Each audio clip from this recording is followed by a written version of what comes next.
হরে Krishna everyone. আজকে আমি এসেছি একটা কিউট বেবির অন্নপ্রাশনে। আর সেটা কে চলো দেখ। এই যে আমাদের ছোট্ট প্রভু রঘুনন্দন, আমার ফ্রেন্ডের ছেলে। আর আজকেই সে মহারাজের হাত দিয়ে অন্নপ্রসাদ গ্রহণ করলো, এমনকি সে নিজের হাতে মহারাজকে পরিবেশন করলো। আমাদের আসতে একটু দেরি হয়ে গেছিল, তাই এসে দেখছি অন্নপ্রাশন হয়ে গেছে আর মহারাজরা প্রসাদ পেতেও বসে গেছে। এদিকে আমরা আসার আধ ঘন্টা পরে গিয়ে আমার ফ্রেন্ড একটু ফাঁকা হলো আর আমরা কথা বলার সুযোগ পেলাম।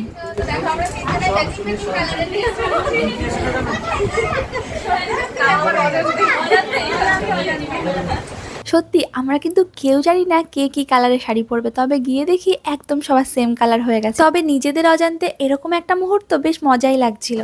এই তুলসী, আমরা বসে আছি, তুই আগেই প্রসাদ খেয়ে নিচ্ছিস।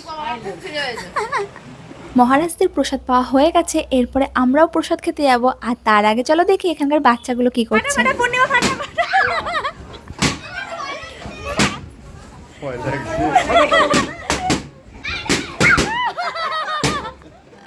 এখানে সবাই মিলে একটু মজা করছিল আর তারপরে আমরা চলে এসেছিলাম প্রসাদ খেতে। তো আমরা এখন প্রসাদ খেয়ে বাড়ি চলে যাব। আর তোমাদের ভিডিওটা কেমন লাগলো অবশ্যই জানাবে। হরে কৃষ্ণা।